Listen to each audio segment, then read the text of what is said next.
जिसे पूरी दुनिया और वैज्ञानिकों ने मृत समझ लिया था। उस मुसाफिर ने 43 साल बाद एक बार फिर से अंगड़ाई ली और पृथ्वी से अरबों किलोमीटर दूर से एक संदेश भेजा, जिसे देखकर नासा और पूरा विज्ञान जगत हैरान रह गया। आखिर ये कैसे संभव हुआ और क्या है इस संदेश के मायने? जानेंगे इस मुसाफिर की पूरी यात्रा की कहानी और क्या है इसकी उपलब्धि अंतरिक्ष विज्ञान की दुनिया में। कल्पना कीजिए 1977 का वह दौर जब इंसान का सपना आसमान को पार करना और ब्रह्मांड के अनंत रहस्य को छूना था। इसी सपने को साकार करने के लिए नासा ने वॉयेजर 1 को लॉन्च किया, एक ऐसा अंतरिक्ष यान जो केवल विज्ञान का उपकरण नहीं था बल्कि पूरी मानवता का प्रतिनिधि बनकर निकला था। यह केवल एक यान नहीं था, यह मानवता का सपना था। यह एक आवाज थी जो कह रही थी, हम यहाँ हैं, हम ब्रह्मांड को जानने और समझने आए हैं। यह यात्रा केवल ग्रहों और तारों तक सीमित नहीं थी, यह एक संदेश भी था, एक उम्मीद थी और अंतरिक्ष की गहराई में झांकने का पहला साहसिक कदम भी। आइए जानते हैं 1977 से चलाया मुसाफिर आज कहां पहुंच गया है और इसने अभी तक हमें कौन कौन सी रहस्यमयी जानकारियां दी हैं, जिसके बारे में जानने के लिए हम और हमारे वैज्ञानिक उतावले हो रहे थे। चलिए शुरू करते हैं वॉयेजर 1 की इस इंटरेस्टिंग जर्नी को। हमारा ब्रह्मांड अपार रहस्यों से भरा है। हमारे वैज्ञानिकों की यह कोशिश रही है कि वो जितना हो सके इन रहस्यों से पर्दा हटा सके। पृथ्वी पर मौजूद रहस्य हमारे लिए बहुत मायने रखते हैं, लेकिन उससे भी ज्यादा मायने हैं गैलेक्सी के रहस्यों की, क्योंकि हम सभी की खोज वहीं पर जाकर रुकेगी जब हम पृथ्वी जैसा ही एक जीता जागता ग्रह ढूंढ लेंगे, जहां चारों तरफ प्रकृति की हरी छटाएं होंगी, जहां पर पीने के लिए साफ पानी मौजूद होगा और जहां पर सांस लेने के लिए साफ और स्वच्छ हवा होगी, जहां पर हमारे जैसी सिविलाइजेशन रहने में सक्षम होगी, या फिर हमारे जैसी न सही लेकिन कोई जीव तो जरूर होगा। कुछ ऐसे ही इरादों के साथ अमेरिका की स्पेस एजेंसी नासा ने एक ऐसा मिशन बनाया जो हमारे ब्रह्मांड के सबसे विशाल ग्रहों की बारीकी से स्टडी करने वाला था। इस मिशन को बनाने में पूरे 5 साल का समय लगा। आखिर 1977 में वो दिन आ ही गया जब यह मुसाफिर अंतरिक्ष की यात्रा के लिए तैयार था। 5 सितंबर 1977 को वॉयेजर 1 नाम के इस अंतरिक्ष यान को नासा द्वारा लॉन्च कर दिया गया। पृथ्वी से स्पेस की तरफ पहुंचते इस मुसाफिर का एक ही मकसद था, सौर मंडल के विशाल ग्रह बृहस्पति, शनि, अरुण और वरुण का अध्ययन करना।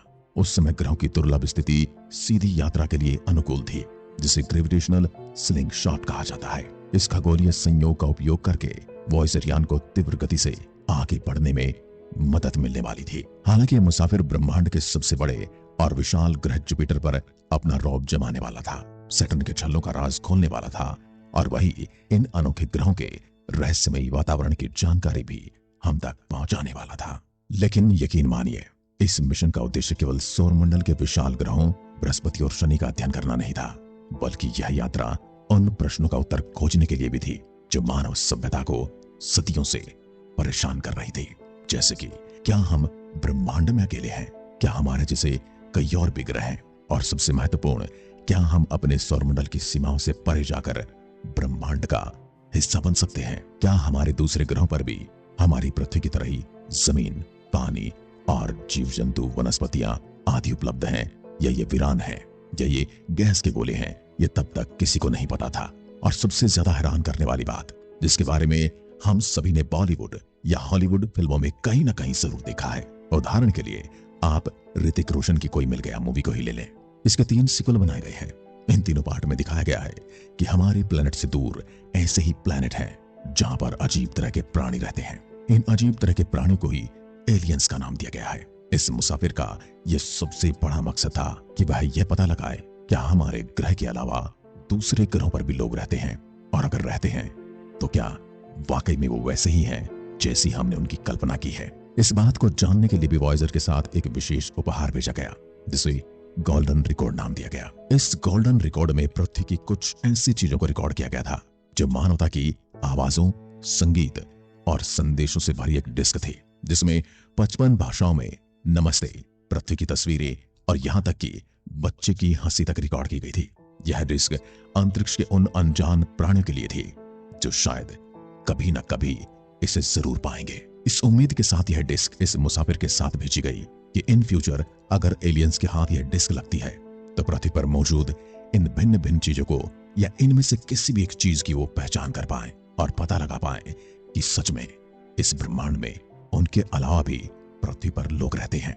इस तरह के इरादों के साथ वॉयजर 1 ने अपनी यात्रा शुरू की और जल्द ही बृहस्पति और शनि के विशाल वायुमंडल, उनके चंद्रमाओं और रहस्यमय वलयों की तस्वीरें भेजी। हर डेटा, हर तस्वीर ने यह साबित किया कि ब्रह्मांड कितना विशाल, रहस्यमय और अद्भुत है। जैसा कि हमने आपको अभी बताया, वॉयजर 1 नाम के इस मुसाफिर को ब्रह्मांड के सबसे विशाल ग्रह जुपिटर और सैटर्न पर बारीकी से खोज करने के लिए भेजा गया था। अपनी यात्रा शुरू होते ही इसने अपने उद्देश्य की ओर कदम बढ़ाने शुरू किए। इसका मेन पर्पस इन ग्रहों की स्ट्रक्चर, इनके चंद्रमाओं और सैटर्न के रिंग्स और मैग्नेटिक फील्ड की स्टडी करना था। इस मिशन को इस तरीके से डिजाइन किया गया था कि सौरमंडल के सबसे बड़े और मिस्टीरियस प्लैनेट के बारे में ऐसी जानकारियां जुटा सके जो आज से पहले कभी किसी ने न देखी और न सुनी। अपने मकसद की ओर बढ़ते हुए इस मुसाफिर ने एक के बाद एक राज खोलने शुरू कर दिए। इसकी सबसे पहली खोज थी जुपिटर और उसके मून्स को लेकर। 5 मार्च 1979 को यह मुसाफिर बृहस्पति के बिल्कुल पास से गुजरा। जी हां, वॉयजर 1 ने बृहस्पति के सबसे नजदीक से उड़ान भरी और उसके वह रहस्य खोल दिए जो आज तक पर्दे के पीछे थे। इसने बृहस्पति की बेहद खूबसूरत तस्वीरें भेजी और उसके चंद्रमाओं जैसे आयो और यूरोपा के ज्वालामुखी और बर्फीली सतहों का रहस्य उजागर किया। वॉयजर 1 ने बृहस्पति के बारे में कई चौंकाने वाली खोजें की, जिसमें ग्रेट रेड स्पॉट एक ऐसा नाम था जो हम मनुष्य ने पहली बार सुना। दरअसल यह एक विशाल तूफान है जो सदियों से एक्टिव है। यह तबाही मचाने वाला तूफान जुपिटर पर आता है। इस तूफान के चलते जुपिटर पर मानव सभ्यता का एग्जिस्ट करना लगभग नामुमकिन है।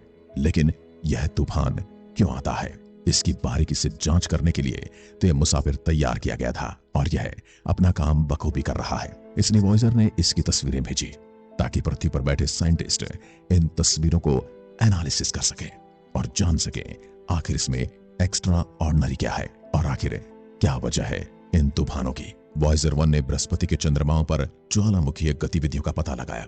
खासकर आयो पर यह पहली बार था जब किसी ग्रह के चंद्रमा पर ज्वालामुखी देखा गया। वॉयजर 1 ने ही पहली बार यह बताया कि बृहस्पति की वायुमंडल में हाइड्रोजन और हीलियम की संरचना मौजूद है।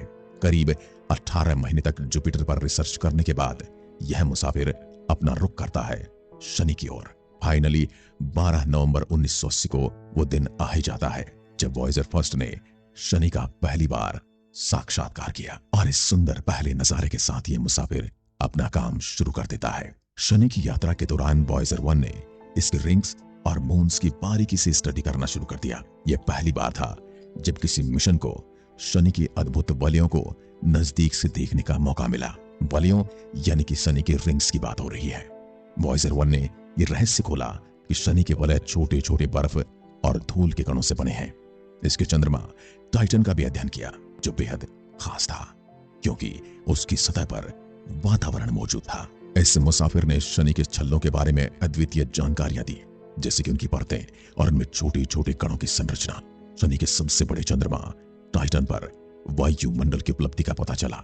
यह खोज आज भी खगोल शास्त्री को रोमांचित करती है क्योंकि टाइटन पर जीवन की संभावनाएं आज भी खोजी जा रही हैं। जुपिटर और टाइटन को एक्सप्लोर करने के बाद यह निकल पड़ता है एक ऐसी खोज पर जिसने हम सभी को और विज्ञान जगत को हैरान कर दिया। जी हां, 14 फरवरी 1990 को सौरमंडल से बाहर निकलने से पहले वॉयजर 1 ने आखिरी बार पीछे मुड़कर देखा और एक ऐसे ब्लर नीले कलर की डॉट की एक तस्वीर भेजी। इस ब्लर डॉट को पेल ब्लू डॉट का नाम दिया गया। जब वैज्ञानिकों ने इस डॉट को गहराई से खंगाला तो उन्हें पता चला ये तस्वीर हमारी पृथ्वी की थी जो 6 अरब किलोमीटर दूर से छोटे से बिंदु के रूप में नजर आ रही थी। यह क्षण हमारे अस्तित्व का प्रतीक बन गया। वॉयजर 1 नाम का यह मुसाफिर बिना पीछे मुड़े आगे बढ़ता जा रहा था और हमें एक के बाद एक ऐसी इंफॉर्मेशन दे रहा था जो मानवता के लिए बहुत महत्वपूर्ण थी। आखिरकार 17 फरवरी 1998 को वह दिन आ ही गया जब इसने इतिहास रच दिया। वॉयजर 1 ने अपने साथी पायनियर 10 को पीछे छोड़ते हुए इतिहास रच दिया। यह मानवता का सबसे दूर का यात्री बन गया। हालांकि वॉयजर 1 को बृहस्पति और शनि की खोज के लिए ही तैयार किया गया था, लेकिन इसकी यात्रा यहीं पर खत्म नहीं हुई। इन ग्रहों के अध्ययन के बाद इसे सौरमंडल की सीमाओं की ओर भेजा गया। 25 अगस्त 2012 को वॉयजर 1 ने सौरमंडल के प्रभाव क्षेत्र को पार कर लिया और इंटरस्टेलर स्पेस में प्रवेश किया। इंटरस्टेलर स्पेस उस जगह को कहते हैं जो दो तारों के बीच में मौजूद होती है। इस तरह वॉयेजर 1 पहला ऐसा मानव निर्मित यान बना जिसने तारों के बीच का सफर तय किया। 2013 में इंटरस्टेलर मैग्नेटिक फील्ड का डेटा नासा के वैज्ञानिकों तक पहुंचाया। इसने हमें पहली बार बताया कि तारों के बीच का क्षेत्र किस तरह का होता है। वहां के चुंबकीय क्षेत्र और प्लाज्मा के बारे में महत्वपूर्ण जानकारियां भी वॉयेजर 1 ने हमें दी। सितंबर 2024, 47 साल बाद वॉयेजर 1 काम कर रहा है। यह हर दिन पृथ्वी से दूर जा रहा है, लगभग 23.3 अरब किलोमीटर की दूरी पर मौजूद है। हालांकि इसका एनर्जी सोर्स धीरे धीरे खत्म हो रहा है, लेकिन यह यान अभी भी हमारे लिए डेटा भेज रहा है। वॉयेजर मिशन का विचार केवल विज्ञान तक सीमित नहीं था, बल्कि यह इंसान के जिज्ञासु स्वभाव, अनंत अंतरिक्ष के जानने की चाह और इसे समझने की कोशिश थी कि हम ब्रह्मांड में अकेले हैं या कोई और भी है जो हमारी तरह इस ब्रह्मांड में जीवन जी रहा है। आज वॉयेजर यान हमारे सौर मंडल से बाहर निकल चुका है और यह हमारी सबसे दूर तक पहुंचने वाली मानवता की दूत है। एक संदेश, एक उम्मीद और एक अनंत आकाश की ओर एक अनंत यात्रा, यही है वॉयेजर मिशन। वॉयेजर 1,40,000 साल बाद भी किसी तारे के करीब पहुंचेगा। यान हमेशा हमें याद दिलाएगा कि कैसे हमारी छोटी सी दुनिया ने ब्रह्मांड में एक विशाल कदम उठाया। वॉयेजर 1 आज भी हमें यह सिखा रहा है कि हमारे सपने अनंत हैं और हमारी संभावनाएं असीमित हैं। वॉयेजर 1 ने बृहस्पति और शनि के बारे में ऐसी जानकारियां प्रदान की जिसने खगोल विज्ञान में क्रांति ला दी। यह मिशन मानवता की जिज्ञासा, तकनीकी कौशल और ब्रह्मांड को देखने समझने की अदम्य इच्छा का प्रतीक है। वॉयेजर 1 की कहानी हमें यह सिखाती है, इंसान की कल्पना और जिज्ञासा की कोई सीमा नहीं। यह अरबों किलोमीटर दूर तक जा सकती है। यह उन अनंत संभावनाओं की कहानी है जहां हम ब्रह्मांड को अपना नया घर बना सकते हैं। वॉयेजर यान आज 24 अरब किलोमीटर दूर से हमें लगातार डेटा भेज रहा है। यह हेलियोस्फीयर से भी आगे निकल चुका है। इसके उपकरण इंटरस्टेलर स्पेस का नमूना लेता है। 16 अक्टूबर को इसका ट्रांसमीटर बंद हो गया था, जिस कारण संपर्क में रुकावट का अनुभव हुआ। माना जाता कि यह शटडाउन अंतरिक्षयान के फॉल्ट प्रोटेक्शन सिस्टम के कारण हुआ था।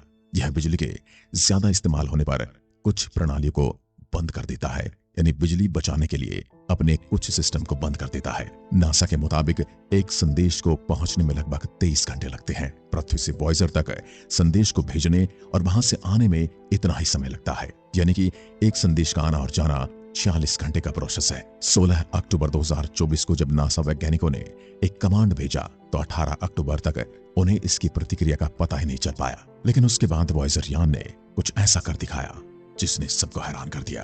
एक्चुअली वॉयेजर 1 में 2 रेडियो ट्रांसमीटर है, लेकिन वर्षों से केवल एक ही इस्तेमाल किया जा रहा है। इसे एक्स बैंड कहते हैं। हालांकि दूसरा ट्रांसमीटर, जिसे एस बैंड कहा जाता है, वह एक अलग फ्रीक्वेंसी का इस्तेमाल करता है, जिसका इस्तेमाल 1981 से आज तक नहीं किया गया था। वर्तमान में नासा ने एक्स बैंड ट्रांसमीटर पर वापस स्विच न करने का विकल्प चुना है और अब जो ट्रांसमीटर 43 सालों से बंद था वही ऑन हो चुका है और उसी के माध्यम से ये हमें संदेश भेज रहा है। वैसे वॉयेजर 1 को लेकर आपका क्या ख्याल है? क्या है मुसाफिर ऐसे ही बिना रुके बिना थके अपना सफर जारी रखेगा और उस उद्देश्य को पूरा करेगा जिसके लिए इसे भेजा गया है? क्या आने वाले समय में कोई ऐसी सिविलाइजेशन से यह टकराएगा जो वापस हमें संदेश भेजेगी और बताएगी कि तुम इस ब्रह्मांड में अकेले नहीं हो, हम भी हैं जिसने तुम्हारा संदेश रिसीव कर लिया है?